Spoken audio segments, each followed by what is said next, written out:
Shmi from Tiju's Academy Mavelikara. So, നമ്മളുടെ ഇന്നത്തെ IELTS writing live task 1 ആണ്. അതായത് നമ്മുടെ പ്രീവിയസ് സെഷൻസിൽ നമ്മൾ എല്ലാ ടൈപ്പ് ഓഫ് ഗ്രാഫ്സിനെ കുറിച്ചും ഡിസ്കസ് ചെയ്തു. സോ ബിഫോർ സ്റ്റാർട്ടിങ് അവർ സെഷൻ നമുക്ക് ടാസ്ക് 1നെ കുറിച്ച് ഓവറോൾ ഒരു ഐഡിയ എന്താണെന്നുള്ളത് പറയാം. അതായത് ടാസ്ക് 1ൻ്റെ കേസിൽ നിങ്ങൾക്കറിയാം IELTS റൈറ്റിംഗ് കേസിൽ task 1 as well as task 2 ഉണ്ട്. ടാസ്ക് 1ൻ്റെ കേസിലാണെങ്കിൽ 20 മിനിറ്റ് ടൈം ഡ്യൂറേഷൻ ആയിരിക്കും നിങ്ങൾക്ക് കിട്ടുന്നത്. In the case of task 2 40 minute time period ആയിരിക്കും കിട്ടുന്നത്. സോ ഓവറോൾ രണ്ടും കൂടെ ചേർത്തിട്ടായിരിക്കും നിങ്ങൾ 1 hour ടൈമിൽ നിങ്ങൾ IELTS റൈറ്റിംഗ് കംപ്ലീറ്റ് ചെയ്യണം. സോ ഇന്നത്തെ സെഷനിൽ നമ്മൾ പ്രോസസ് ചാർട്ടിനെ കുറിച്ചാണ് കൂടുതലും ഇൻ ഡീറ്റെയിൽ ആയിട്ട് നോക്കുന്നത്. ലാസ്റ്റ് സെഷൻസിലെല്ലാം നമ്മൾ എല്ലാ ടൈപ്പ് ഓഫ് ഗ്രാഫ്സിനെ കുറിച്ചും ഡിസ്കസ് ചെയ്തിരുന്ന ടൈമിൽ ഓൾമോസ്റ്റ് 7 ടൈപ്പ് ഓഫ് ഗ്രാഫ്സ് ആണ് ടാസ്ക് 1ൻ്റെ കേസിലുള്ളതെന്ന് നിങ്ങൾക്കറിയാം. സോ ആ കേസിലെല്ലാം നമ്മൾ പ്രോസസ് ചാർട്ടിനെ കുറിച്ച് ഡീറ്റെയിൽ ആയിട്ട് ഡിസ്കസ് ചെയ്തിരുന്നില്ല. ഈ ഒരു സെഷൻ എന്ന് പറയുന്നത് കംപ്ലീറ്റ്ലി പ്രോസസ് ചാർട്ട് അല്ലെങ്കിൽ ഡയഗ്രാമത്തിനെ കുറിച്ചായിരിക്കും ഡീറ്റെയിൽ ആയിട്ട് നോക്കാൻ പോകുന്നത്. അതായത് സ്റ്റുഡൻസിന് കോമൺലി ഉണ്ടാകുന്നൊരു മിസ്റ്റേക്സ് ആണ് വേർഡ് കൗണ്ട് എത്തുന്നില്ല എന്നുള്ളത്. അതായത് ഒരു 175 വേർഡ്സ് ആണ് മാക്സിമം നമുക്ക് ടാസ്ക് 1ൻ്റെ കേസിൽ റൈറ്റ് ചെയ്യാൻ പറ്റുന്ന വേർഡ് കൗണ്ട്. സോ ആ ഒരു വേർഡ് ലിമിറ്റ് അറ്റൈൻ ചെയ്യാനായിട്ട് സ്റ്റുഡൻസിന് എപ്പോഴും സ്ട്രഗിൾ ചെയ്തുകൊണ്ടിരിക്കുകയാണ്. അതായത് ആ ഒരു വേർഡ് ലിമിറ്റിലേക്ക് അവർക്ക് എത്താനായിട്ട് സാധിക്കുന്നില്ല. സോ ആ കേസിലെന്ന് പറഞ്ഞാൽ സ്റ്റുഡൻസിന് അങ്ങനെ വരാനുള്ള മിസ്റ്റേക്സ് എന്ന് പറഞ്ഞാൽ അവർ ഓരോ ടൈപ്പ് ഓഫ് ഗ്രാഫ്സിലും നമുക്ക് ഓരോ ടൈപ്പ് ഓഫ് കണക്ടേഴ്സ് യൂസ് ചെയ്യാനായിട്ട് പറ്റും. ആ കണക്ടേഴ്സ് യൂസ് ചെയ്യാത്തത് കൊണ്ടാവാം അവർക്ക് എന്ത് പറ്റുന്നത്, വേർഡ് കൗണ്ട് അവർക്ക് റിക്വയർഡ് വേർഡ് കൗണ്ട്സിലേക്ക് അവർക്ക് എത്താനായിട്ട് സാധിക്കാത്തത്. സോ ഈ സെഷനിൽ നമ്മൾ കംപ്ലീറ്റ്ലി ഫോക്കസ് ചെയ്യുന്ന അതേപോലെയുള്ള കണക്ടേഴ്സും പ്രോസസ് ചാർട്ട് അല്ലെങ്കിൽ ഡയഗ്രത്തിൻ്റെ കേസിൽ എങ്ങനെയാണ് സ്റ്റുഡൻസിന് അവർക്ക് വേർഡ് കൗണ്ട് ഇംപ്രൂവ് ചെയ്യാനായിട്ട് പറ്റുന്നതെന്നാണ് നമ്മൾ നോക്കുന്നത്. So let's move on to that. Okay, first thing that is ഡയഗ്രത്തിൻ്റെ കേസിൽ നിങ്ങൾക്കറിയാം, നിങ്ങൾ പാരഫ്രൈസ് ചെയ്യുന്ന ടൈമിൽ പ്രോസസ് ചാർട്ട് അല്ലെങ്കിൽ ഡയഗ്രാം എന്ന് പറഞ്ഞിട്ടായിരിക്കണം നിങ്ങൾ എപ്പോഴും എന്ത് ചെയ്യുന്നത്, ഡയഗ്രത്തിനെ പാരഫ്രൈസ് ചെയ്യുന്നത്. So the first question that arise in the mind of student is the diagram cyclic. അതായത് സ്റ്റുഡൻസ് ഡയഗ്രാം എഴുതുന്ന ടൈമിൽ ആദ്യം വരാറുള്ള ഒരു ഡയഗ്രാം പെട്ടെന്ന് കിട്ടുന്ന ടൈമിൽ അവർക്ക് എപ്പോഴും കോമൺ ആയിട്ട് വരാറുള്ള ഡൗട്ടാണ് ഡയഗ്രാം എന്ന് പറഞ്ഞാൽ എന്താണ്, സൈക്ലിക് ആണോ എന്ന്. സൈക്ലിക് എന്ന് പറയുമ്പോൾ എന്താണ്, ഒരു സൈക്ലിക് മോഷനിലായിരിക്കുമോ അത് പോകുന്നതെന്നാണ് നമ്മൾ ഡയഗ്രത്തിൻ്റെ കേസിൽ പോകുന്നുണ്ട്. അതായത് ഓരോ സ്റ്റെപ്സും റിപ്പീറ്റ് ചെയ്യുന്നുണ്ട്, ഒരു സർക്കുലർ മോഷനിലാണോ എന്നാണ് സ്റ്റുഡൻസ് വരാറുള്ളത്. Second type of question that is there anything that happen at the same time. അതായത് സെയിം ടൈം പീരീഡിൽ എന്തെങ്കിലും കാര്യങ്ങൾ സംഭവിക്കാറുണ്ട്. അപ്പോൾ നമുക്കിപ്പം കോമൺലി നമ്മൾ കണ്ടുവരുന്ന ക്വസ്റ്റ്യൻസ് എന്ന് പറയുന്നത് എന്തെങ്കിലും ഒരു സാധനത്തിൻ്റെ എന്താണ് ലൈഫ് സൈക്കിൾ അല്ലെങ്കിൽ എന്തെങ്കിലും മാനുഫാക്ചറിങ്ങിലെ പ്രൊഡക്ഷൻ. സോ അങ്ങനെയുള്ള കേസസ് ആണ് കോമൺലി എന്താണ് നമുക്ക് ഡയഗ്രത്തിൻ്റെ കേസിൽ ടാസ്ക് 1ൽ കാണാറുള്ളത്. ചില ക്വസ്റ്റ്യൻസ് എന്ന് പറഞ്ഞാൽ എന്താണ്, ചില കാര്യങ്ങൾക്ക് ഇപ്പോൾ ഒരു കാറ്റർപില്ലറിന് ഫോർ എക്സാമ്പിൾ ഒരു കാറ്റർപില്ലറിൻ്റെ കേസിലാണെങ്കിൽ നമുക്ക് ഒരു സൈക്ലിക് മൂവ്മെൻ്റ് ആണ് അവിടെ കാണാൻ സാധിക്കുന്നത്. അതായത് ഓരോ സ്റ്റേജസിലൂടെ അത് കടന്നു പോകുന്നുണ്ട്, ഓരോ സ്റ്റേജസിൽ എന്തൊക്കെയാണ് സംഭവിക്കുന്നത്, അങ്ങനെ ഡീറ്റെയിലിംഗ് ആയിട്ടുള്ളതായിരിക്കും നമുക്ക് കിട്ടുന്ന ഒരു പിക്ചർ എന്ന് പറയുന്നത്. സോ ദെൻ നെക്സ്റ്റ്, ഇനിയും എന്തെങ്കിലും റിപ്പീറ്റിംഗ് ആയിട്ടുള്ള സ്റ്റേജസ് ഉണ്ടോ, ഏതെങ്കിലും ലൂപ്സ് ഉണ്ടോ എന്നൊക്കെയാണ് ഡയഗ്രാംസിൻ്റെ കേസിൽ സ്റ്റുഡൻസിന് കോമൺലി എപ്പോഴും റേസ് ചെയ്യാനുള്ള ക്വസ്റ്റ്യൻ. സോ ഈ ടൈപ്പ് ഓഫ് ക്വസ്റ്റ്യൻസിന് എല്ലാം ഒരു സൊല്യൂഷൻ എന്ന രീതിയിലാണ് നമ്മളുടെ ഈ ഒരു ക്ലാസ് കംപ്ലീറ്റ്ലി ഫോക്കസ് ചെയ്യുന്നത്. സോ നിങ്ങൾക്ക് ഇങ്ങനെ വരുന്ന ഡൗട്ട്സ് ഡയഗ്രാം കിട്ടുന്ന കേസിൽ ഇതേപോലെയുള്ള ഡൗട്ട്സ് കോമൺലി എന്ത് ചെയ്യാറുണ്ട്, സ്റ്റുഡൻസിൻ്റെ ഇടയിൽ റേസ് ചെയ്യാറുണ്ട്. സോ ആ കേസിലൊക്കെ നമ്മൾ ഈ ഒരു സെഷൻ നിങ്ങൾ കംപ്ലീറ്റ്ലി ഫോക്കസ് ചെയ്യുകയാണെന്നുണ്ടെങ്കിൽ ആ ഡൗട്ട്സൊക്കെ നിങ്ങൾ ക്ലിയർ ചെയ്ത് നിങ്ങൾക്ക് കൂടുതലായിട്ട് ഡയഗ്രാം ഇമ്പ്രൂവ് ചെയ്യാനായിട്ട് പറ്റും. നിങ്ങൾക്ക് നേരത്തെ ഡയഗ്രാം എന്ന് പറയുന്ന ഒരു ടാസ്ക് 1ൽ നിങ്ങൾക്ക് വീക്കായിട്ട് തോന്നുകയാണെന്നുണ്ടെങ്കിൽ ഈ ഒരു കേസിലെന്ന് പറഞ്ഞാൽ ഈ സെഷൻ കംപ്ലീറ്റ്ലി നിങ്ങൾ വാച്ച് ചെയ്യുകയാണെന്നുണ്ടെങ്കിൽ നിങ്ങൾക്ക് എന്ത് ചെയ്യാൻ പറ്റും, നിങ്ങൾക്ക് ഇമ്പ്രൂവ് ചെയ്യാനായിട്ട് പറ്റും. Okay, so moving on to that, നിങ്ങൾക്കറിയാം ടാസ്ക് 1ൽ ഓൾമോസ്റ്റ് എല്ലാ ടൈപ്പ് ഓഫ് ഗ്രാഫ്സിൻ്റെ എന്താണ് ഒരു സ്ട്രക്ചർ എന്ന് പറയുന്നത് ഈ ഒരു കേസാണ് വരുന്നത്. അതായത് ഇപ്പോൾ ഇവിടെ ഡയഗ്രാം ഡിസ്കസ് ചെയ്യുന്നതുകൊണ്ട് പറയുവാണ് നമുക്ക് എന്താണ് ടാസ്ക് 1ൻ്റെ കേസിൽ introduction, overview, body 1 and body 2. So ഒരു minimum 2 body paragraphs and maximum 3 body paragraphs ആണ് നിങ്ങളുടെ IELTS റൈറ്റിങ്ങിൻ്റെ കേസിൽ ടാസ്ക് 1ൻ്റെ കേസിൽ നമ്മൾ കൊടുക്കുന്ന കാര്യങ്ങൾ. ഇത്രയും കോണ്ടൻറ്റ് ആയിരിക്കണം ടാസ്ക് 1ൽ ഉണ്ടായിരിക്കും. നിങ്ങളിപ്പോൾ എഴുതുന്ന ടൈമിൽ ഏതൊരു ടൈപ്പ് ഓഫ് ഗ്രാഫ് ആയിക്കോട്ടെ ടാസ്ക് 1ൻ്റെ കേസിൽ ഓവർവ്യൂ അല്ലെങ്കിൽ ഓവറോൾ പാരഗ്രാഫ് കൊടുത്തിട്ടുണ്ടെന്നുണ്ടെങ്കിൽ നിങ്ങൾക്ക് ഒരു 6 above സ്കോർ നിങ്ങൾക്ക് എപ്പോഴും കിട്ടണമെന്നുണ്ടെങ്കിൽ 6 ബാൻഡിനെക്കാട്ടിലും കൂടിയാണ് നിങ്ങളുടെ സ്കോർ നിൽക്കേണ്ടതെങ്കിൽ നിങ്ങൾ ഓവർവ്യൂ മസ്റ്റായിട്ട് അവിടെ കൊടുക്കണം. കാരണം നമ്മുടെ ടാസ്ക് 1ൻ്റെ കാര്യങ്ങൾ ഇത്രയും കാര്യങ്ങളാണ്, കോണ്ടൻറ്റാണ് അതിലുള്ളത് വേണ്ടതെന്നാണ് പറയുന്നത്. സോ ഓവർവ്യൂ പാരഗ്രാഫ് നിങ്ങൾ മിസ് ചെയ്യുകയാണെന്നുണ്ടെങ്കിൽ ഓവർവ്യൂ പാരഗ്രാഫിനകത്ത് ഞാൻ ഓൾമോസ്റ്റ് എല്ലാ ക്ലാസ്സസിലും നമ്മൾ ഡിസ്കസ് ചെയ്യുന്നതാണ് ഓവർവ്യൂ പാരഗ്രാഫിൽ എന്താണ് ഓൾ ടൈപ്പ് ഓഫ് ഗ്രാഫ്സിൽ നമ്മൾ കൊടുക്കുന്നത് എന്നുള്ളത്. സോ ഹൈലൈറ്റിംഗ് ആയിട്ടുള്ള ഫീച്ചർ ആയിരിക്കും നമ്മൾ എല്ലാ ടൈപ്പ് ഓഫ് ഗ്രാഫ്സിൻ്റെ കേസിലും കൊടുക്കുന്നത്. ഡയഗ്രത്തിൻ്റെ കേസിൽ വരുമ്പോൾ അത് ഡിഫറെൻ്റ് ആണ്. സോ നമുക്ക് ഡിസ്കസ് ചെയ്യാം. And before moving on to that, നമ്മൾ ഓവർവ്യൂവിൻ്റെ കാര്യം പറഞ്ഞത് നിങ്ങൾക്ക് ടാസ്ക് 1ൻ്റെ കേസിൽ ഓവർവ്യൂ മസ്റ്റായിട്ട് നിങ്ങൾ കൊടുക്കണം. എങ്കിൽ മാത്രമേ എന്താണ് നിങ്ങൾക്കൊരു 6 അബോവ് സ്കോർ എന്ന് പറയുന്നത് നിങ്ങൾക്ക് അറ്റൈൻ ചെയ്യാനായിട്ട് പറ്റത്തുള്ളൂ. So then after that first body നമ്മൾ മെൻഷൻ ചെയ്യുക, ദെൻ സെക്കൻഡ് ബോഡി നിങ്ങൾ മെൻഷൻ ചെയ്യുക. സോ ബോഡി 1 ആൻഡ് ബോഡി 2ൻ്റെ കേസിൽ ഇപ്പോൾ ഡയഗ്രത്തിൻ്റെ കേസിലാണെങ്കിൽ ഡിഫറെൻറ്റ് സ്റ്റേജസ് ആയിരിക്കും തന്നിരിക്കുന്നത്. എന്തെങ്കിലും ലൈഫ് സൈക്കിൾ, മാനുഫാക്ചറിങ്, എന്തെങ്കിലും പ്രൊഡക്ഷൻ. സോ അങ്ങനെ എന്തെങ്കിലും കാര്യങ്ങളായിരിക്കും എന്ത് ചെയ്യുന്നത് ഡയഗ്രത്തിൻ്റെ കേസിൽ നിങ്ങൾക്ക് കിട്ടുന്നത്. സോ നിങ്ങൾ ആ ഒരു ഡിഫറെൻറ്റ് സ്റ്റേജസ് ഉള്ള ഒരു ഫിഗർ കാണുന്ന ടൈമിൽ നിങ്ങളുടെ 2 ബോഡിയാണ് നിങ്ങൾ എഴുതാൻ ഉദ്ദേശിക്കുന്നത് എങ്കിൽ എന്ത് ചെയ്യണം, അതിൻ്റെ ഓൾമോസ്റ്റ് ഒരു 7 സ്റ്റേജസ് ഉണ്ടെങ്കിൽ 3 സ്റ്റേജസ് ഫസ്റ്റ് ബോഡിയിലും കൊടുക്കാം. റിമൈനിങ് 4 സ്റ്റേജസ് എന്ത് ചെയ്യണം, അതിനെക്കുറിച്ചിട്ടുള്ള ഡീറ്റെയിൽഡ് എക്സ്പ്ലനേഷൻ സെക്കൻഡ് ബോഡിയിലും കൊടുക്കാം. അങ്ങനെ ആയിരിക്കണം നിങ്ങളുടെ ബോഡി ഡിവിഷൻ എന്ന് പറയുന്നത്. ഓക്കെ, നിങ്ങൾ ബോഡി ഡിവിഷൻ എന്ന് പറഞ്ഞാൽ ആ രീതിയിൽ വേണം നിങ്ങൾ അറേഞ്ച് ചെയ്ത് വരാനായിട്ട്. ദെൻ ഓവർവ്യൂ പാരഗ്രാഫ് എന്ന് പറയുന്നത് നമുക്കറിയാം, ഇൻട്രൊഡക്ഷൻ കഴിയുമ്പോൾ വേണമെങ്കിൽ നിങ്ങൾക്ക് ഓവർവ്യൂ പാരഗ്രാഫ് കൊടുക്കാം. ഇനി അങ്ങനെ സെക്കൻഡ് പാരഗ്രാഫിൽ ഓവർവ്യൂ കൊടുത്തില്ല എന്നുണ്ടെങ്കിൽ ബോഡി കഴിഞ്ഞിട്ടുള്ളത് നെക്സ്റ്റ് പാരഗ്രാഫിൽ നമുക്ക് എന്ത് ചെയ്യാൻ പറ്റും, ഓവർവ്യൂ എഴുതാനായിട്ട് പറ്റും. ഓക്കെ, ഇനി നമുക്ക് ടാസ്ക് 2ൻ്റെ കേസിൽ നിങ്ങൾക്കറിയാം കൺക്ലൂഷൻ എന്ന് പറയുന്നതാണ് നിങ്ങൾ കൊടുക്കുന്നത്, അല്ലേ? കൺക്ലൂഷനാണ് നിങ്ങൾ കൊടുക്കാറുള്ളത്. സോ ഈ ഒരു കേസിലെന്ന് പറഞ്ഞാൽ, അതായത് നമുക്ക് ടാസ്ക് 1ൻ്റെ കേസിൽ കൺക്ലൂഷൻ അല്ല നമ്മൾ കൊടുക്കുന്നത്, ആ ഒരു ഫിഗറിൽ നിന്ന് മനസ്സിലാകുന്ന ഒരു ഓവറോൾ ഐഡിയ എന്താണെന്നാണ്. നമുക്കിപ്പം ടാസ്ക് 2ൻ്റെ കൺക്ലൂഷനിലാണെങ്കിൽ നമ്മൾ എഴുതിയിരിക്കുന്ന കോണ്ടൻറ്റിനെ ഫുള്ളി എന്ത് ചെയ്യുക, സമ്മറൈസ് ചെയ്തിട്ടാണ് കൺക്ലൂഷനിലേക്ക് വരുന്നത്. ടാസ്ക് 1ൻ്റെ കേസിൽ എന്താണ്, നിങ്ങൾ ഗ്രാഫിൻ്റെ കേസിൽ അങ്ങനെയല്ല നിങ്ങൾ ചെയ്യുന്നത്. പകരം എന്താണ്, അതിനകത്തുള്ള ഹൈലൈറ്റിംഗ് ആയിട്ടുള്ള ഫീച്ചർ എന്താണോ അതായിരിക്കും നിങ്ങൾ ടാസ്ക് 1ൻ്റെ കേസിൽ കൊടുക്കുന്നത്. ഓക്കെ, ദെൻ നിങ്ങളുടെ പേഴ്സണലായിട്ടുള്ള ഒപ്പീനിയൻസ് ഒന്നും തന്നെ നിങ്ങൾ എന്ത് ചെയ്യുക, ടാസ്ക് 1ൽ കൊടുക്കാതെ ഇരിക്കുക. ഓക്കെ, ടാസ്ക് 1ൽ നിങ്ങൾ ഒരിക്കലും നിങ്ങളുടെ പേഴ്സണൽ ഒപ്പീനിയൻസ് കൊടുക്കരുത്. ഫിഗറിൽ നിങ്ങൾ എന്താണോ കാണുന്നത് അതായിരിക്കണം നിങ്ങൾ ഡയറക്റ്റ്ലി എഴുതി പോകേണ്ടത്. അതിനകത്ത് അഡീഷണൽ ആയിട്ടുള്ള ഇൻഫർമേഷൻസ് ഒന്നും തന്നെ കൊടുക്കാതിരിക്കുക. അങ്ങനെ നിങ്ങളിപ്പോൾ ചെയ്യുകയാണെന്നുണ്ടെങ്കിൽ നിങ്ങൾ എന്താണ് ഡീവിയേറ്റ് ചെയ്ത് പോകാനുള്ള ചാൻസ് ഉണ്ട്. സോ അതൊന്നും മെയിൻറ്റെയിൻ ചെയ്യുക. ദാറ്റ് ഈസ് പേഴ്സണൽ ഒപ്പീനിയൻസ് കൊടുക്കാതിരിക്കുക. പകരം എന്ത് ചെയ്യുക, നിങ്ങൾ ഓവർവ്യൂവിനകത്ത് നിങ്ങളുടെ ഹൈലൈറ്റിംഗ് ആയിട്ടുള്ള എന്ത് ഫീച്ചറാണെന്ന് വെച്ചാൽ അത് മാത്രം നിങ്ങൾ മെയിൻറ്റെയിൻ ചെയ്യുക. സോ ഈ 2 കാര്യങ്ങൾ എന്ത് ചെയ്യുക, നിങ്ങളുടെ ടാസ്ക് 1ന് എഴുതുന്ന ടൈമിൽ ഈ ഒരു കാര്യങ്ങൾ കംപ്ലീറ്റ്ലി അവോയ്ഡ് ചെയ്യുക. ഇതിനകത്തുള്ള ഓവർവ്യൂന്നും കൺക്ലൂഷൻ മറ്റേതിൻ്റെ കൺക്ലൂഷനോടെ മിക്സപ്പ് ആയി പോകരുത്. ഈ ഒരു കാര്യങ്ങൾ എന്ത് ചെയ്യുക, മെയിൻലി നിങ്ങൾ ഇതിനെ കോൺസെൻട്രേറ്റ് ചെയ്യണം. ഓക്കെ, സോ ആഫ്റ്റർ ദാറ്റ് നമ്മൾ ഈ ഒരു ഫിഗറിനെ കുറിച്ചിട്ടായിരിക്കും ഇന്ന് ഡിസ്കസ് ചെയ്യുന്നത്. അത് ഈ ഒരു ഡയഗ്രത്തിനെ കുറിച്ചാണ് നമ്മൾ മെയിൻലി നമ്മൾ ഫോക്കസ് ചെയ്യുന്നതിനെ കുറിച്ചിട്ടാണ്. അതായത് ഈ ഒരു പിക്ചർ, ദാറ്റ് ഈസ് ഈ ഡയഗ്രാമിൻ്റെ കേസിൽ നിങ്ങൾക്ക് മനസ്സിലാക്കാൻ പറ്റും ഇതിനകത്ത് എന്താണ് ഡിഫറെൻറ്റ് ടൈപ്പ് ഓഫ് സ്റ്റേജസ് ആണ് നമുക്ക് ഇതിനകത്തുള്ളത്, അല്ലേ? അതായത് ഒരു റോ മെറ്റീരിയൽ, അതായത് ഡിഫറെൻറ്റ് ടൈപ്പ് ഓഫ് സ്റ്റേജസ്, അതായത് ഇതിനകത്ത് ഓൾമോസ്റ്റ് 11 സ്റ്റേജസ് ആണ് ഈ ഒരു ക്വസ്റ്റ്യൻ്റെ കേസിൽ നിങ്ങൾക്ക് ഉള്ളത്. എത്രയാണ്, ഒരു 11 സ്റ്റേജസ് ആണ് നമുക്ക് ഈ ഒരു ഫിഗറിൽ കംപ്ലീറ്റ്ലി കാണാനായിട്ട് സാധിക്കുന്നത്. അതായത് ഫസ്റ്റിൽ എന്താ ചെയ്യുന്നത്, ഫസ്റ്റ് സ്റ്റേജിൽ റോ മെറ്റീരിയൽ എന്ന് പറഞ്ഞ് കൊടുത്തിട്ടുണ്ട്, അല്ലേ? റോ മെറ്റീരിയൽ നമ്മളൊരു കണ്ടെയ്നർ അവിടെ കൊടുത്തിരിക്കുന്നു. ആ കണ്ടെയ്നറിനകത്തേക്ക് നമ്മൾ എന്താണ് iron or yellow or and carbon, ഇത്രയും കാര്യങ്ങൾ ഇതിനകത്തേക്ക് പാസ് ചെയ്യുന്നതാണ് ഫസ്റ്റ് സ്റ്റെപ്പിൽ നിന്ന് മനസ്സിലാക്കുന്നത്. Okay, then second stage, moving on to the second stage എന്ന് പറഞ്ഞാൽ മെൽറ്റ് എന്ന് പറയുന്ന ഒരു സ്റ്റേജാണ് തന്നിരിക്കുന്നത്. നമുക്ക് ഡയഗ്രം എഴുതുന്ന ടൈമിൽ നിങ്ങൾക്ക് ഓരോ സ്റ്റേജിനെ കുറിച്ചും ഡീറ്റെയിൽ ആയിട്ട് നിങ്ങൾക്ക് ജനറലായിട്ട് അറിയത്തില്ല എന്നെങ്കിൽ കൂടിയും ആ ഫിഗറിനകത്ത് നിങ്ങൾക്ക് എന്താണോ മനസ്സിലാകുന്നത് അത് ഡയറക്റ്റ്ലി എഴുതി വെക്കുക. അതായത് നിങ്ങൾ അതിനെക്കുറിച്ച് ഓവറായിട്ട് തിങ്ക് ചെയ്യേണ്ട കാര്യമില്ല. ഫിഗറിൽ നിന്ന് നമുക്ക് എന്താണോ മനസ്സിലാകുന്നത് അത് ഡയറക്റ്റായിട്ട് നിങ്ങളുടെ ആൻസർ ഷീറ്റിൽ കാണിക്കുക.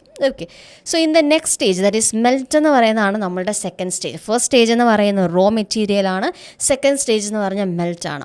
മെൽറ്റിൽ എന്ന് പറയുന്ന ആ ഒരു സ്റ്റേജിൽ നടക്കുന്ന എന്താണ്, റോ മെറ്റീരിയലിനെ നമ്മൾ എന്ത് ചെയ്യുന്നു, മെൽറ്റ് ചെയ്യുന്നു. Raw material is in the melting slit എന്ന് അവിടെ കൊടുത്തിട്ടുണ്ട്. ഓക്കെ, റോ മെറ്റീരിയലിനെ മെൽറ്റ് ചെയ്യുന്നു in the temperature range of 1300 to 1500. So ആ ടെമ്പറേച്ചർ റേഞ്ചിൽ എന്ത് ചെയ്യുന്നു, റോ മെറ്റീരിയലിനെ മെൽറ്റ് ചെയ്യുന്നു. And moving on to the third stage എന്ന് പറഞ്ഞാൽ എന്താണ്, റിഫൈൻമെൻ്റ് ആണ്.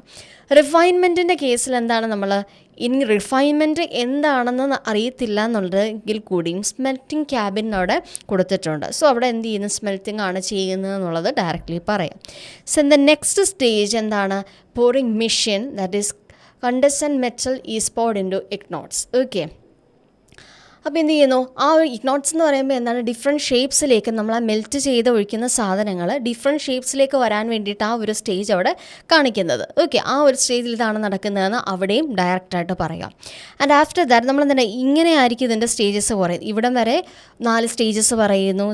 ആഫ്റ്റർ ദാറ്റ് ഇവിടെ നിങ്ങോട്ട് അടുത്ത സ്റ്റേജസ് പറയുന്നു. ആൻഡ് ഫൈനലി ഇവിടെയാണ് അടുത്ത സ്റ്റേജ് വരുന്നത്. ഓക്കെ, സോ 11 സ്റ്റേജസിനകത്ത് നമുക്ക് എന്ത് ചെയ്യാൻ പറ്റും, ഒരു 4 സ്റ്റേജസിനെ കുറിച്ച് ഫസ്റ്റ് ബോഡിയിൽ പറയാം. ദെൻ സെക്കൻഡ് ബോഡിയിലേക്ക് വരുന്ന സമയത്ത് റിമൈനിങ് 4 സ്റ്റേജസിനെ കുറിച്ച് പറയാം. ആൻഡ് ലാസ്റ്റ് തേർഡ് പാരാഗ്രാഫ് വരുമ്പം ലാസ്റ്റിലുള്ള 2 സ്റ്റേജസിനെ കുറിച്ച് പറയാം. ഓക്കെ, നിങ്ങൾക്ക് ഈ ഒരു കോണ്ടന്റ് എന്ന് പറയുന്നത് ഒരു 3 ബോഡി പാരാഗ്രാഫ് നിങ്ങൾക്ക് മെയിൻറ്റെയിൻ ചെയ്യണമെന്നുമില്ല. എന്ത് ചെയ്യാം, നിങ്ങൾക്ക് 2 ബോഡി പാരാഗ്രാഫ്സിൽ നിങ്ങളുടെ കോണ്ടന്റിനെ നിങ്ങൾക്ക് എഴുതാനായിട്ട് പറ്റും. ഓക്കെ, ഇൻ കേസ് ഇപ്പം 3 ബോഡി പാരാഗ്രാഫ്സ് എഴുതിയെന്നും പറഞ്ഞുകൊണ്ട് കുഴപ്പമില്ല. പക്ഷേ ആ വേർഡ് ലിമിറ്റ് നിങ്ങൾ എപ്പോഴും എന്ത് ചെയ്യണം, മെയിൻറ്റെയിൻ ചെയ്യണം. ഒരു 150 to 175 words word limit maintain ചെയ്തുകൊണ്ട് തന്നെ നിങ്ങൾക്ക് എന്ത് ഓരോരോ സ്റ്റെപ്സ് നിങ്ങൾ ഡീറ്റെയിലിങ് കൊടുക്കുക. ഓക്കെ, സോ അത് കഴിഞ്ഞിട്ട് നെക്സ്റ്റ് ഒരു 5th സ്റ്റേജ് വരുന്നു, അതായത് സെക്കൻഡ് ബോഡി നിങ്ങൾ സ്റ്റാർട്ട് ചെയ്യാം. സോ സെക്കൻഡ് ബോഡി നിങ്ങൾ സ്റ്റാർട്ട് ചെയ്യാൻ നേരം എന്താ ചെയ്യുന്നത്, കുറേ ഡീറ്റെയിൽസ് ആ ഫിഗറിൻ്റെ സൈഡിൽ തന്നെ കൊടുത്തിട്ടുണ്ട്. Ingots are connected to a cooling chamber, ആ ഒരു ടെമ്പറേച്ചർ റേഞ്ച് പറയുന്നുണ്ട്. And metal goes through nozzles. So ഈ ഒരു കേസിൽ, ഈ ഒരു ഫിഗറിൻ്റെ കേസിലാണെന്നെങ്കിൽ എന്താ നമ്മൾ പറയുന്നത്, ആ ഒരു നോസിൽ വഴി എന്ത് ചെയ്യുന്നു, മെറ്റൽ പാസ് ചെയ്യുന്നു. അവിടെ ഒരു കൂളിംഗ് ചേമ്പറിലേക്ക് കണക്ട് ചെയ്തിട്ടുണ്ട്. അതിൻ്റെ ടെമ്പറേച്ചർ റേഞ്ച് കൊടുത്തിട്ടുണ്ട്. ആ കാര്യങ്ങളായിരിക്കും അവിടെ പറയുന്നത്. ഓക്കെ, ആ ഒരു സ്റ്റേജിൻ്റെ പേരാണ് എന്താ, സ്ട്രാൻഡ് കാസ്റ്റിംഗ്. ഓക്കെ, സോ ആ ഒരു കേസിൽ ആ ഒരു സ്റ്റേജിൻ്റെ എന്താണോ ആ സ്റ്റേജിന് നമുക്കവിടെ മെൻഷൻ ചെയ്തിരിക്കുന്ന ഫിഗറിൽ ആ ഒരു പേര് കൊടുക്കുക. എന്നതിന് ശേഷം ആ സ്റ്റേജ് മെൻഷൻ ചെയ്യുക. അതിനകത്തുള്ള ഡീറ്റെയിൽസ്, ഫിഗറിനകത്ത് തന്നിരിക്കുന്ന ഡീറ്റെയിൽസ് എല്ലാം നിങ്ങൾ എന്ത് ചെയ്യണം, നിങ്ങളുടെ ആൻസറിൽ കൊടുക്കണം. So moving on to the next stage. Next സ്റ്റേജിലേക്ക് വരുന്ന സമയത്ത് എന്താണ്, സ്ട്രാൻഡ്സ് ഓഫ് കൂൾഡ് മെറ്റൽ നമ്മളവിടെ ഒരു ലേബിൾ ചെയ്തിരിക്കുന്നു. റോളേഴ്സ് ഉണ്ടെന്ന് പറയുന്നു. ദെൻ റോളിംഗ് എന്ന് പറയുന്നതാണ് നമ്മളുടെ എന്താണ്, സ്റ്റേജ് എന്ന് പറയുന്നത്. ഓക്കെ, റോളിംഗ് എന്ന് പറയുന്നതാണ് നമ്മളുടെ അവിടുത്തെ സ്റ്റേജ് എന്ന് പറയുന്നത്. സോ ആ ഒരു കേസ് നമ്മൾ എന്ത് ചെയ്യണം, അവിടെ മെൻഷൻ ചെയ്യണം. Okay, so in the next stage, that is heat treatment എന്ന് പറയുന്നതാണ് നെക്സ്റ്റ് നമ്മളുടെ സ്റ്റെപ്പ് എന്ന് പറയുന്നത്. ഓക്കെ, നെക്സ്റ്റ് സ്റ്റെപ്പ് എന്ന് പറഞ്ഞാൽ എന്താണ്, ഹീറ്റ് ട്രീറ്റ്മെൻറ്റ്. ഇതാണ് നമ്മളുടെ നെക്സ്റ്റ് സ്റ്റെപ്പ്. സോ ഈ ഒരു സ്റ്റേജ് കഴിഞ്ഞിട്ട് നെക്സ്റ്റ് സ്റ്റേജ് പറയാൻ നേരം എന്ത് ചെയ്യുക, ആഫ്റ്റർ വേർഡ്സ് എന്തെങ്കിലും കണക്ടേഴ്സ് കൊടുക്കുക. ഹീറ്റ് ട്രീറ്റ്മെൻറ്റ് ആണ് നടക്കുന്നത്. അവിടെ ഒരു ഹീറ്റിംഗ് മെഷീനുണ്ട്. സോ ഈ ഒരു സ്റ്റീൽ റോഡ്സിനെ മേക്ക് ചെയ്യുന്ന ആ ഒരു പ്രോസസ്സാണ് ഈ കംപ്ലീറ്റ്ലി ഡയഗ്രത്തിൽ പറയുന്നത്. സോ ആ ഒരു കേസിൽ എന്താ നടക്കുന്നത് അവിടെ പറയാം. And after that next step is surface check. Okay, നമ്മൾ ആ ഒരു ഓറിനെ നമ്മൾ ഹീറ്റ് ട്രീറ്റ്മെൻ്റ് ഒക്കെ ചെയ്തു. ഇനി അതിന് ചെക്കിംഗ് ആണ് നടക്കുന്നത്. മെഷറിംഗ് ഓട്ടോമേറ്റഡ് എന്ന് പറയുന്നത് അവിടെ കൊടുത്തിട്ടുണ്ട്. സോ അതിൻ്റെ സർഫസ് ചെക്കിംഗ് ആണ് അവിടെ നടക്കുന്നത്. ആൻഡ് ആഫ്റ്റർ ദാറ്റ് തന്നെ coming the next stage. Okay, അതിനകത്ത് എന്ത് പറഞ്ഞു, സൈസിങ് എന്ന് പറയുന്നതാണ് നടക്കുന്നത്. ഓക്കെ, അവിടെ കട്ടൻ്റെ കാര്യം നമ്മൾ അവിടെ മെൻഷൻ ചെയ്യുന്നുണ്ട്. സോ ആ മെറ്റൽ ഓറിനെ എന്ത് ചെയ്തെങ്കിലും ഒരു ഷേപ്പിലേക്ക് വന്ന് കാണും. ആ ഷേപ്പിനെ എന്ത് ചെയ്യുന്നു, കട്ടർ യൂസ് ചെയ്തിട്ട് നമ്മൾ എന്ത് ചെയ്യുന്നു, സൈസ് ചെയ്യുന്നു, ഡിഫറെൻറ്റ് ഷേപ്സിലേക്കൊക്കെ മാറ്റുന്നു. And after that ID stamping എന്ന് പറയുന്നുണ്ട്. ID സ്റ്റാമ്പിംഗ് എന്ന് പറഞ്ഞാൽ ഇതിനെ കട്ടർ യൂസ് ചെയ്തിട്ട് നമ്മൾ കട്ട് ചെയ്തതിന് ശേഷം അതിനെ നിന്ന് സ്റ്റാമ്പ് ചെയ്യുന്നു. ഓക്കെ, സ്റ്റാമ്പ് ചെയ്തതിന് ശേഷം നമ്മൾ എന്താണ്, ഫൈനൽ സ്റ്റേജിൽ എന്താണ്, ഇൻസ്പെക്ഷൻ എന്നവിടെ കൊടുത്തിരിക്കുന്നു. ഇൻസ്പെക്ഷൻ എന്ന് പറഞ്ഞാൽ എന്താണ്, അവിടെ എന്ത് ചെയ്യുന്നു, ഇൻസ്പെക്റ്റ് ചെയ്യുവാണെന്നുള്ളതാണ് അവിടെ മനസ്സിലാക്കാൻ പറ്റും. അപ്പോൾ ഇത്രയും ഇതാണ് ലാസ്റ്റ് സ്റ്റേജാണ് ഇൻസ്പെക്ഷൻ എന്ന് പറയുന്നത്. അപ്പോൾ ഇത്രയും കാര്യങ്ങളാണ് എന്ത് ചെയ്യുന്നത്, IELTS ടാസ്ക് 1 കേസിൽ ഡയഗ്രത്തിൽ നിങ്ങൾ മെൻഷൻ ചെയ്യേണ്ടത്. ഇനി ഓരോ സ്റ്റേജിനെ സിംപ്ലി എന്ത് ചെയ്യുക, ഡയറക്റ്റായിട്ട് പറഞ്ഞു പോകാതെ ഓരോ സ്റ്റേജിലും നമ്മൾ എന്തായാലും കൊടുക്കേണ്ടത്, ഓരോരോ കണക്ടേഴ്സ് നിങ്ങളവിടെ കൊടുക്കണം. ഓക്കെ, ഓരോരോ കണക്ടേഴ്സ് കൊടുക്കുക എന്ന് പറഞ്ഞാൽ ഫസ്റ്റ് സ്റ്റേജിനകത്ത് ഇപ്പോൾ സ്റ്റാർട്ട് ചെയ്യാൻ നേരം ഇനിഷ്യലി എന്തെങ്കിലും പറഞ്ഞ് സ്റ്റാർട്ട് ചെയ്യുക. And after that next stage പറയുന്ന ടൈമിൽ എന്ത് ചെയ്യും, ഇൻ ദ നെക്സ്റ്റ് സ്റ്റേജ് എന്ന് പറഞ്ഞ് നമുക്ക് കൊടുക്കാം, അല്ലെ ആഫ്റ്റർ വേർഡ്സ്, അങ്ങനെ എന്തെങ്കിലുമൊക്കെ ഓരോരോ ടൈമിനെ ഇൻഡിക്കേറ്റ്. അതായത് ഈ ഒരു ക്വസ്റ്റ്യൻ എന്ന് പറയുന്ന സ്റ്റീൽ റോഡ്സിനെ എങ്ങനെ ഡിഫറെൻറ്റ് സ്റ്റേജിലൂടെ നമുക്ക് എങ്ങനെ മാനുഫാക്ചർ ചെയ്യാന്നുള്ളതാണ് ഈ ഒരു ക്വസ്റ്റ്യൻ കംപ്ലീറ്റ്ലി പറയുന്നത്. ഓക്കെ, അപ്പോൾ ഓരോ സ്റ്റേജിനെയും നമ്മൾ സ്റ്റാർട്ട് ചെയ്യുന്നത് different type of connectors use ചെയ്തിട്ടായിരിക്കണം നമ്മൾ എന്ത് ചെയ്യുന്നത്, ഓരോ സ്റ്റേജിനെയും സ്റ്റാർട്ട് ചെയ്യേണ്ടത്. ഓക്കെ, ഇതിപ്പോൾ നമുക്ക് ലാസ്റ്റ് സെഷനിൽ നമ്മൾ ലൈൻ ഗ്രാഫിൻ്റെ കേസിൽ യൂസ് ചെയ്യാൻ പറ്റുന്ന കണക്റ്റേഴ്സിനെ കുറിച്ചൊക്കെ നമ്മൾ ഡിസ്കസ് ചെയ്തു.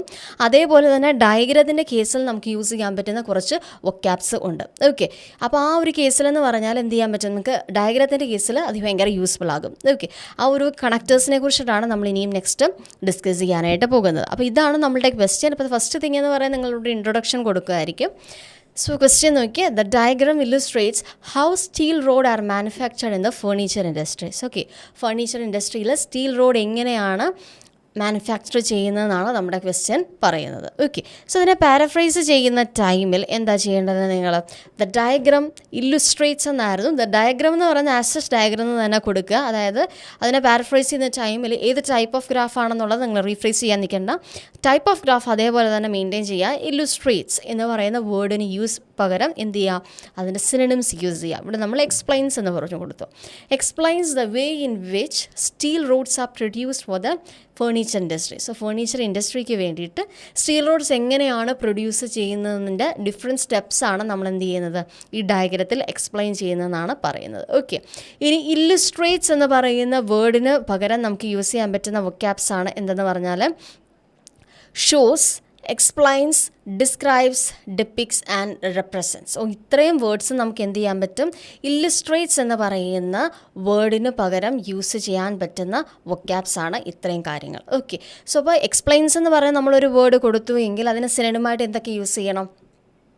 ഷോസ് യൂസ് ചെയ്യാം. That is the diagram shows, the diagram describes, the diagram depicts, the diagram represents. So ഈ ഏതെങ്കിലും ഒരു ടൈപ്പ് വേർഡ് വെച്ച് സബ്സ്റ്റിറ്റ്യൂട്ട് ചെയ്തിട്ട് നിങ്ങൾക്ക് എന്ത് ചെയ്യാൻ പറ്റും, ആ ഒരു സെൻറ്റൻസിന് പാരഫ്രൈസ് ചെയ്യാനായിട്ട് പറ്റും. Okay, that's all about introduction. Then coming the main thing, that is overview. ഞാൻ ഓൾറെഡി പറഞ്ഞു, ഡയഗ്രാം എന്ന് പറയുന്നതിൻ്റെ കേസിൽ റിമൈനിങ് ടൈപ്പ് ഓഫ് ഗ്രാഫ്സിൽ നിന്നും ഡിഫറെൻ്റ് ആയിട്ടുള്ള ഒരു ഓവർവ്യൂ പാരഗ്രാഫ് ആയിരിക്കും നമ്മൾ എഴുതേണ്ടത്. അതായത് കോമൺലി ടാസ്ക് 1ൻ്റെ കേസിലാണെങ്കിൽ ഓവർവ്യൂ എന്ന് പറയുന്നത് എന്താണ്, ജനറൽ ഫീച്ചേഴ്സാണ് ഓവർവ്യൂവിനകത്ത് പറയുന്നത് അല്ലേ, അല്ലെങ്കിൽ ട്രെൻഡ്സ് എന്താണെന്നുള്ളതാണ് പറയുന്നത്. ഡയഗ്രാമിൻ്റെ കേസിൽ എന്താണ് ഓവർവ്യൂ അല്ലെങ്കിൽ ഓവറോൾ പാരഗ്രാഫിൽ നമ്മൾ പറയുന്നത് the number of stages and how the process begins and ends. അതായത് ഒരു പ്രോസസ്സ് എങ്ങനെയാണ് സ്റ്റാർട്ട് ചെയ്യുന്നത്, ആ പ്രോസസ്സ് എൻഡ് ചെയ്യുന്നത് ഏത് സ്റ്റേജിലാണ്, ടോട്ടൽ നമ്പർ ഓഫ് സ്റ്റേജസ്. ഇത്രയും കാര്യങ്ങളാണ് എന്ത് ചെയ്യേണ്ടത്, നിങ്ങൾ ഓവർവ്യൂ പാരഗ്രാഫിനകത്ത് പറയേണ്ടത്. ഓക്കെ, നിങ്ങൾക്ക് ക്ലിയർ ആയെന്ന് മനസ്സിലാവുന്നു. നമ്മളുടെ ബാക്കിയുള്ള ടൈപ്പ് ഓഫ് ഗ്രാഫ്സിൻ്റെ കൂട്ടല്ല നമ്മൾ ഓവർവ്യൂ പാരഗ്രാഫ് എഴുതേണ്ടത് ഡയഗ്രത്തിൻ്റെ കേസിൽ. ഇതിൻ്റെ ഓവർവ്യൂ വരുന്ന ടൈമിൽ ടോട്ടൽ നമ്പർ ഓഫ് സ്റ്റേജസ്, ഇനി പ്രോസസ്സ് സ്റ്റാർട്ട് ചെയ്യുന്ന ഏത് സ്റ്റേജിൽ നിന്നാണ്, പ്രോസസ്സ് എൻഡ് ചെയ്യുന്നത് ഏത് സ്റ്റേജിലാണ്. സോ ആ രണ്ട് കാര്യങ്ങൾ നിങ്ങൾ മെൻഷൻ ചെയ്ത ടോട്ടൽ നമ്പർ ഓഫ് സ്റ്റേജസും പറയാം. അങ്ങനെ ആയിരിക്കണം നിങ്ങളുടെ ഓവറോൾ പാരഗ്രാഫ് പോകുന്നത്. സോ ആൻഡ് ആഫ്റ്റർ ദാറ്റ് ഈ ഒരു കേസിലാണെങ്കിൽ നമ്മുടെ സ്റ്റീൽ റോഡ് എന്ന് പറയുന്ന മാനുഫാക്ചർ ചെയ്യുന്ന പ്രോസസ്സാണ് ഈ ഒരു ഡയഗ്രാം എക്സ്പ്ലെയിൻ ചെയ്തത്. ഇതിൻ്റെ കേസിൽ ഓവർവ്യൂ വരുന്നത് എങ്ങനെയാണെന്ന് വെച്ചാൽ the process consist of 11 stages. അതായത് എത്ര സ്റ്റേജസ് ഉണ്ട്, 11 സ്റ്റേജസ് ആണ് ഈ ഒരു ഡയഗ്രത്തിൻ്റെ കേസിൽ, അതായത് ഒരു പിക്ചറിൻ്റെ കേസിൽ നമുക്ക് കിട്ടുന്നത്. അത് സ്റ്റാർട്ട് ചെയ്തത് ബിഗിനിങ് വിത്ത് ദ റോ മെറ്റീരിയലാണ് സ്റ്റാർട്ട് ചെയ്തത് and ends with the products inspection. So as you can see from the figure, നമ്മളുടെ ഫസ്റ്റ് സ്റ്റേജ് എന്ന് പറഞ്ഞാൽ എന്തായിരുന്നു, റോ മെറ്റീരിയൽ ആയിരുന്നു ഫസ്റ്റ് സ്റ്റേജ് എന്ന് പറയുന്നത്. ലാസ്റ്റ് സ്റ്റേജ് എന്ന് പറഞ്ഞാൽ എന്താണ്, ഇൻസ്പെക്ഷൻ. ഓക്കെ, ഈ രണ്ട് സ്റ്റേജസ് മെൻഷൻ ചെയ്യുക നിങ്ങൾ. അതേപോലെ തന്നെ എത്ര സ്റ്റേജസ് ഉണ്ടെന്ന് നിങ്ങൾ കൗണ്ട് ചെയ്തിട്ട് അത് ഓവറോൾ പാരഗ്രാഫിനകത്ത് പറയണം. ഓക്കെ, ഈ രണ്ട് കാര്യങ്ങളായിരിക്കണം നിങ്ങൾ ഓവറോളിൻ്റെ കേസിൽ ഡയഗ്രത്തിൽ എപ്പോഴും ഫോക്കസ് ചെയ്യേണ്ടത്. ഓക്കെ, സോ ഇത് അതിൻ്റെ ഒരു എക്സാമ്പിളാണ് തന്നിരിക്കുന്നത്. ഇനി ഓവർവ്യൂ പാരഗ്രാഫ് നിങ്ങൾ എപ്പോഴും എഴുതുന്ന ടൈമിൽ നിങ്ങൾ മെയിൻറ്റെയിൻ ചെയ്യേണ്ടത് എന്താണ്, ഓവറോൾ എന്ന് പറയുന്ന ഒരു വേർഡ് വെച്ചിട്ടായിരിക്കണം നിങ്ങൾ എപ്പോഴും സ്റ്റാർട്ട് ചെയ്യേണ്ടത്. ഓക്കെ, മനസ്സിലായോ? ഓവറോൾ എന്ന് പറയുന്ന വേർഡ് യൂസ് ചെയ്തിട്ടായിരിക്കണം നിങ്ങൾ എപ്പോഴും ഓവറോൾ പാരഗ്രാഫ് സ്റ്റാർട്ട് ചെയ്യേണ്ടത്. ഓക്കെ, അതായത് നിങ്ങൾ അതിൻ്റെ ഓവറോൾ ഐഡിയ എന്താണെന്നാണ് ആ ഒരു സെൻറ്റൻസിൽ നിങ്ങൾ പറയുന്നത്. Okay, so moving on to the next thing you have to follow in your diagram. Here comes it, that is vocabulary for diagram. So ഡയഗ്രത്തിൻ്റെ കേസിൽ ഞാൻ ഓൾറെഡി പറഞ്ഞു, ഓരോരോ സ്റ്റേജസിനെ കാണിക്കുന്ന ടൈമിൽ in this stage, in the next stage, so അങ്ങനെയുള്ള common ആയിട്ടുള്ള നമ്മൾ എപ്പോഴും യൂസ് ചെയ്യുന്ന കുറച്ച് വൊക്കാബ്സ് ഉണ്ട്. സോ അതിൽ നിന്നും കുറച്ച് ഡിഫറെൻ്റ് ആയിട്ട് നിങ്ങൾക്ക് യൂസ് ചെയ്യാൻ പറ്റുന്ന കുറച്ച് വൊക്കാബ്സ് ആണ്. In the initial stage or initially, first സ്റ്റേജിനെ നിങ്ങൾ സ്റ്റാർട്ട് ചെയ്യാൻ നേരം നമുക്ക് എന്ത് പറയാം, it is clear from the graph എന്നൊക്കെ പറഞ്ഞായിരിക്കും സാധാരണ ഒരു ബോഡി നിങ്ങൾ സ്റ്റാർട്ട് ചെയ്യുന്നത്. വെൻ ഇറ്റ് കംസ് ടു ഡയഗ്രത്തിൻ്റെ കേസിലാണെങ്കിൽ ഫസ്റ്റ് സ്റ്റേജ് നിങ്ങൾ പറയാൻ നേരം എന്താ കൊടുക്കേണ്ടത്? In the initial stage or initially, then the process begins or commences with. Okay, ഇതിൽ ഏതെങ്കിലും ഒരു 2 വൊക്കാബ്സ് യൂസ് ചെയ്തിട്ട് നിങ്ങൾക്ക് എന്ത് ചെയ്യാൻ പറ്റും? നമ്മുടെ ഡയഗ്രം സ്റ്റാർട്ട് ചെയ്യുക. ഓക്കെ, ഫസ്റ്റ് സ്റ്റേജിനെ കാണിക്കാനായിട്ട് എന്താണ്? ഇതൊരു ഫസ്റ്റ് സ്റ്റേജിനെയാണിത് കാണിക്കുന്നത്. ഓക്കെ, ആ ഒരു കേസിൽ മാത്രമേ നമുക്കിത് യൂസ് ചെയ്യാൻ പറ്റുള്ളൂ. That is in the first stage. First സ്റ്റേജിനെയാണ് കാണിക്കുന്നതെങ്കിൽ ഈ 2 വൊക്കാബ്സ് യൂസ് ചെയ്ത് സ്റ്റാർട്ട് ചെയ്യാം. ദെൻ ആഫ്റ്റർ ദാറ്റ് അടുത്ത സ്റ്റേജിലേക്ക് വരുവാണ്. അതായത് ഒരു ഫസ്റ്റ് സ്റ്റേജിൽ നമ്മൾ റോ മെറ്റീരിയലിനെയാണ് അങ്ങോട്ടേക്ക് ട്രാൻസ്ഫർ ചെയ്തത്. നെക്സ്റ്റ് സ്റ്റേജ് വരുന്ന ടൈമിൽ ദെൻ ഓർ സെക്കൻഡ്ലി, ഓക്കെ, അടുത്തത് അതാണ് നടക്കുന്നത്. അപ്പോൾ ഇത് എന്തെങ്കിലും ഒരു കണക്ടർ യൂസ് ചെയ്യുക, ആ ഒരു പ്രോസസ്സിനെ പറയുക. And after that after words എന്ന് പറയുന്നത് എന്ത് ചെയ്യുക? വേർഡ് യൂസ് ചെയ്യുക. In the subsequent step of stage subsequently. So അതിന് ശേഷം എന്താണ്? ഓരോരോ സ്റ്റെപ്പുകൾ കഴിയുമ്പോഴും അടുത്തടുത്ത സ്റ്റേജസ് ഓരോരോ പ്രോസസ്സിങ് നടത്തിക്കൊണ്ടിരിക്കുകയാണ്. സോ ഓരോ സ്റ്റേജ് സ്റ്റാർട്ട് ചെയ്യാൻ നേരം ഒരേ കോമൺ ആയിട്ടുള്ള ഒരേ വേർഡ് തന്നെ റിപ്പീറ്റ് ചെയ്താൽ വേർഡ് റെപ്പറ്റീഷൻ ആകും നിങ്ങളുടെ റൈറ്റിങ്ങിൻ്റെ കേസ്. സോ ആ ഒരു റെപ്പറ്റീഷൻ അവോയ്ഡ് ചെയ്യാൻ വേണ്ടിയിട്ടാണ് ഇതിൽ ഏതെങ്കിലും ഒരു type of word vocab use ചെയ്തിട്ട് ഓരോരോ സ്റ്റേജിനെ നിങ്ങൾക്ക് കാണിക്കാം. That is after words, in the subsequent stage അല്ലെ in the subsequent step, subsequently, later on, in the following stage, next, in the next step, following this, after the step is completed. Okay, അപ്പോൾ എന്ത് ചെയ്യുക? ഇതിൽ ഏതെങ്കിലും ഒരു കാര്യങ്ങൾ ഉപയോഗിക്കുക, words use ചെയ്യുക ഓരോരോ സ്റ്റേജിനെയും റെപ്രസെൻറ്റ് ചെയ്യാനായിട്ട്. അപ്പോൾ നിങ്ങൾക്ക് വേർഡ്സ് റെപ്പറ്റീഷൻ വരുത്തതും ഇല്ല. നിങ്ങൾക്ക് വേർഡ് കൗണ്ട് എന്ത് ചെയ്യാൻ പറ്റും? നിങ്ങളുടെ ഇൻക്രീസ് ചെയ്യാനായിട്ട്. ഇത് ഓൾറെഡി നിങ്ങൾ ഇതേപോലെയുള്ള കണക്റ്റേഴ്സ് നിങ്ങളുടെ കയ്യിൽ ഓൾറെഡി കാണും. അവിടെ ഡയഗ്രത്തിൻ്റെ കേസ് നമുക്ക് യൂസ് ചെയ്യാനുള്ളതാണെന്ന് നിങ്ങൾക്കറിയാം. ഓക്കെ, സോ ഈ ഒരു ടൈപ്പ് ഓഫ് വൊക്കാബുലറീസ് നിങ്ങൾ അവിടെ യൂസ് ചെയ്യുകയാണെന്നുണ്ടെങ്കിൽ ഓൾമോസ്റ്റ് നിങ്ങളുടെ വേർഡ് കൗണ്ട് ഇപ്പം ഇതിലെ ഓരോരോ വേർഡ്സ് യൂസ് ചെയ്യുകയാണെങ്കിൽ തന്നെ വേർഡ് കൗണ്ട് നിങ്ങൾക്ക് അറ്റൈൻ ചെയ്യാനായിട്ട് പറ്റും. അപ്പോൾ വേർഡ് കൗണ്ട് എന്ത് ചെയ്യില്ല? കുറയുകയും ചെയ്യത്തില്ല. ഈ ഒരു കണക്ടർ ആദ്യം നിങ്ങൾ കൊടുത്തിട്ടാണ് അത് സ്റ്റാർട്ട് ചെയ്യുന്നത്. Then after that followed by. Okay, ഒരു സ്റ്റെപ്പ് കഴിഞ്ഞിട്ട് നെക്സ്റ്റ് സ്റ്റെപ്പിനെ കാണിക്കാനാണ് ഫോളോഡ് ബൈ എന്ന് പറയുന്നത്. In the final step, in the finally, eventually, the last step involves. So last സ്റ്റേജിലേക്ക് വരുന്ന സമയത്ത് നമുക്ക് ഇവിടുത്തെ കേസിലാണെങ്കിൽ നമുക്ക് എന്താ ഒരു ഇൻസ്പെക്ഷൻ എന്ന് പറയുന്നതായിരുന്നു നമ്മുടെ ലാസ്റ്റ് സ്റ്റേജ്. അപ്പോൾ ഫൈനലി അല്ലെങ്കിൽ ദ ലാസ്റ്റ് സ്റ്റെപ്പ് എന്ന് പറഞ്ഞിട്ട് ആ ഒരു ലാസ്റ്റ് സ്റ്റെപ്പിനെ നമുക്ക് എന്ത് ചെയ്യാൻ പറ്റും? ഡിസ്ക്രൈബ് ചെയ്യാനായിട്ട് പറ്റും. ഓക്കെ, ഇനിയും നെക്സ്റ്റ്, ഓക്കെ, ഇനി നമുക്ക് ഡയഗ്രത്തിന് ഇപ്പോൾ ഇത്രയും വൊക്കാബ്സ് യൂസ് ചെയ്തിട്ടായിരിക്കണം നിങ്ങൾ എന്ത് ചെയ്യുന്നത്? നിങ്ങളുടെ ഡയഗ്രത്തിനെ റെപ്രസെൻറ്റ് ചെയ്യുകയാണെന്നുണ്ടെങ്കിൽ, ടാസ്ക് 1 ഡയഗ്രത്തിനെ കംപ്ലീറ്റ് ചെയ്യുകയാണെന്നുണ്ടെങ്കിൽ നിങ്ങൾക്ക് എന്ത് ചെയ്യാൻ പറ്റും? നിങ്ങളുടെ ബാൻഡ് സ്കോറിനെ നിങ്ങൾക്ക് ഇമ്പ്രൂവ് ചെയ്യാനായിട്ട് പറ്റും. ബാൻഡ് സ്കോർ നിങ്ങൾക്ക് കൂട്ടാനായിട്ട് പറ്റും. ഓക്കെ, സോ ആ പ്രോസസ് ചാർട്ട് അല്ലെങ്കിൽ ഡയഗ്രാം എന്നാണ് നമ്മൾ കോമൺലി ഇതിനെ പറയാറുള്ളത്. സോ പ്രോസസ് ചാർട്ടിനെ കുറിച്ച് എഴുതുന്ന സമയത്ത് ടൈം കണക്റ്റേഴ്സ് എന്ത് ചെയ്യുക? കൊടുക്കുക. ടൈം കണക്റ്റേഴ്സ് ആണ് ഇപ്പോൾ ഓൾറെഡി നമ്മൾ ഡിസ്കസ് ചെയ്തിരുന്നത്. ഓക്കെ, സോ നമുക്കൊരു സാമ്പിളാണ്, ജസ്റ്റ് എല്ലാം സ്റ്റെപ്സിനെ നമ്മൾ ഇലാബറേറ്റ് ചെയ്യുന്നില്ല. സാമ്പിൾ ഇങ്ങനെ ആയിരിക്കണം ഈ കണക്റ്റേഴ്സൊക്കെ യൂസ് ചെയ്തിട്ട് നിങ്ങളുടെ ഡയഗ്രാം നിങ്ങൾ ഡിസ്ക്രൈബ് ചെയ്യേണ്ടത്. എങ്ങനെയാണ് നോക്കി? ഫസ്റ്റ് സെൻറ്റൻസ് നോക്കി. Initially iron ore, yellow ore and carbon are collected to serve as a raw material for steel rods manufacturing. Okay, so the first stage എന്ന് പറഞ്ഞാൽ എന്തായിരുന്നു? നമ്മൾ ഈ റോ മെറ്റീരിയലിൻ്റെ കളക്ഷൻ്റെ കാര്യമാണ് പറയുന്നത്. അപ്പോൾ ഇനിഷ്യലി എന്നാണ് നമ്മൾ സ്റ്റാർട്ട് ചെയ്തത്. അതായത് ഫസ്റ്റ് സ്റ്റേജ് എന്ന് പറഞ്ഞാൽ അതാണ്. ആ ഇനിഷ്യലി എന്ന് പറയുന്ന വേർഡിന് പകരം നിങ്ങൾക്ക് എന്ത് യൂസ് ചെയ്യാം? ദ പ്രോസസ് ബിഗിൻസ് വിത്ത് എന്ന് നമുക്ക് വേണമെങ്കിൽ പറയാം. ഓക്കെ, ഇനിഷ്യലിക്ക് വരെ എന്ത് ചെയ്യാം? പ്രോസസ് ബിഗിൻസ് വിത്ത് എന്ന് പറയാമല്ല, പ്രോസസ് കമൻസസ് വിത്ത് അത് പറയാം. Okay, after that the raw material is melted in a melting slit where it is heated to a temperature of 1300 to 1500 degrees Celsius. Okay, after that, okay, initially എന്ന് പറയുന്നത് first സ്റ്റേജിനെ പറഞ്ഞു. Next stage പറയാൻ നേരം after that എന്ന് പറയുന്ന ഒരു വൊക്കാബ് അവിടെ use ചെയ്തു. അപ്പോൾ മനസ്സിലായി. അപ്പോൾ ആ 2 വേർഡ്സ് ആയി. ഇനി ഇൻ കേസ് ഇതേപോലെയുള്ള വേർഡ്സ് യൂസ് ചെയ്യാതെ ജസ്റ്റ് ഇപ്പോൾ സിമ്പിളായിട്ടാണ് നിങ്ങൾ പോകുന്നതെങ്കിൽ ആ ഓരോ സെൻറ്റൻസുകൾ തമ്മിലും എന്ത് ചെയ്യത്തില്ല? കണക്ഷൻ വരത്തില്ല. നിങ്ങൾക്കറിയാം റൈറ്റിങ്ങിൻ്റെ കേസിൽ കൊഹിഷൻ ആൻഡ് കൊഹറൻസ്, അതായത് നിങ്ങളുടെ സെൻറ്റൻസുകൾ തമ്മിൽ കണക്ഷൻ വരണം, നിങ്ങളുടെ പാരഗ്രാഫുകൾ തമ്മിലും കണക്ഷൻ വരണം. ഓക്കെ, സോ അത് നിങ്ങൾ എപ്പോഴും മെയിൻറ്റെയിൻ ചെയ്യേണ്ട കാര്യമാണ്. അപ്പോൾ ഇതേപോലെയുള്ള കണക്റ്റേഴ്സ് യൂസ് ചെയ്തില്ല എന്നുണ്ടെങ്കിൽ നിങ്ങളുടെ സെൻറ്റൻസുകൾ തമ്മിൽ എന്ത് ചെയ്യില്ല? കണക്ഷൻ വരത്തില്ല. Okay, moving on to the third sentence. The melted mass is then transferred to a smelting cabin to undergo refinement. So റിഫൈൻമെൻറ്റിന് വേണ്ടി സ്മെൽറ്റിംഗ് ക്യാബിനിലേക്ക് ആ മെൽറ്റഡ് മാസിനെ നമ്മൾ പാസ് ചെയ്യുന്നത്. ഓക്കെ, ഇവിടെ ദെൻ എന്ന് പറയുന്ന കണക്ടർ വേണമെങ്കിൽ നമുക്ക് യൂസ് ചെയ്യാം. Okay, in this case you can use then, അതുവല്ല നമുക്ക് യൂസ് ചെയ്യാം. ദെൻ ആഫ്റ്റർ ദാറ്റ് അടുത്ത സ്റ്റേജിനെ റെപ്രസെൻറ്റ് ചെയ്യുന്നത് നോക്കുക. Next, the condensed metal is put in a pouring machine and poured into ingots. Okay, so ആ ഒരു next സ്റ്റേജിനെ എന്ത് ചെയ്യുന്നു, ആ ഒരു സെൻറ്റൻസിൽ നെക്സ്റ്റ് എന്ന് പറയുന്ന ഒരു വെക്കാബ് യൂസ് ചെയ്യുക, അതിനെ നമ്മൾ കണക്ട് ചെയ്യുന്നു. സോ ഇങ്ങനെ എഴുതുന്ന ടൈമിലാണെങ്കിൽ നിങ്ങൾക്ക് വേർഡ് കൗണ്ട് നിങ്ങൾക്ക് ഡെവലപ്പ് ചെയ്യാനായിട്ട് പറ്റും, നിങ്ങളുടെ വേർഡ് കൗണ്ട് ഇമ്പ്രൂവ് ചെയ്യാനായിട്ട് പറ്റുകയും ചെയ്യും, നിങ്ങളുടെ സെൻറ്റൻസുകൾ തമ്മിൽ എന്ത് ചെയ്യുന്നു, കണക്ഷനും വരും. ഓക്കെ, ഇങ്ങനെ ആയിരിക്കണം നിങ്ങളുടെ ബോഡി പാരഗ്രാഫ് നിങ്ങൾ ഡിസ്ക്രൈബ് ചെയ്യേണ്ടത്.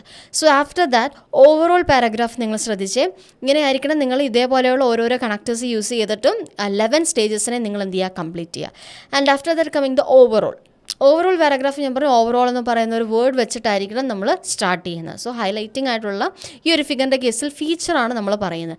ഡയഗ്രത്തിൻ്റെ കേസിൽ നമ്മൾ എന്താണ് ഓൾറെഡി മെൻഷൻ ചെയ്തു, നമ്പർ ഓഫ് സ്റ്റേജസും സ്റ്റാർട്ടിങ് ആൻഡ് എൻഡിങ് സ്റ്റേജുമാണ് പറയേണ്ടത്. So in this case the process consist of 11 stages beginning with the raw material and ends with the products inspection. So 11 stages ആണ് നമുക്ക് ഉണ്ടായിരുന്നത്. ഫസ്റ്റ് സ്റ്റേജ് എന്ന് പറയുന്ന raw മെറ്റീരിയലും പ്രൊഡക്ട്സ് ഇൻസ്പെക്ഷൻ ആണ് ലാസ്റ്റ് കേസ്. ഓക്കെ, ഈ രണ്ട് കാര്യങ്ങളായിരിക്കണം നമ്മളവിടെ പറയേണ്ടത്. സോ ഇങ്ങനെ ആയിരിക്കണം നിങ്ങളുടെ ഓവറോൾ പാരഗ്രാഫ് ഡയഗ്രത്തിൻ്റെ കേസിൽ വരേണ്ടത്. സോ ഇത്രയും കാര്യങ്ങൾ നിങ്ങൾ മെൻഷൻ ചെയ്യുകയാണെന്നുണ്ടെങ്കിൽ നിങ്ങൾക്കൊരു 6.5 അബോവ് ബാൻഡ് സ്കോർ എന്ത് ചെയ്യാൻ പറ്റും, നിങ്ങൾക്ക് ഗെയിൻ ചെയ്യാനായിട്ട് പറ്റും. പക്ഷേ ആ ഓർഡറിങ് എന്ന് പറയുന്നത് എപ്പോഴും കറക്റ്റായിട്ടും നല്ല രീതിയിലായിരിക്കണം നിങ്ങളെല്ലാ ഡിസ്ക്രിപ്ഷനും പറയുന്നത്. സോ അങ്ങനെയാണെങ്കിൽ നിങ്ങൾക്ക് ടാസ്ക് 1ൻ്റെ കേസിൽ നല്ലൊരു സ്കോർ നിങ്ങൾക്ക് അറ്റൈൻ ചെയ്യാനായിട്ട് പറ്റും. Okay, so that's all for today and I hope this session was very useful to you, and thank you all.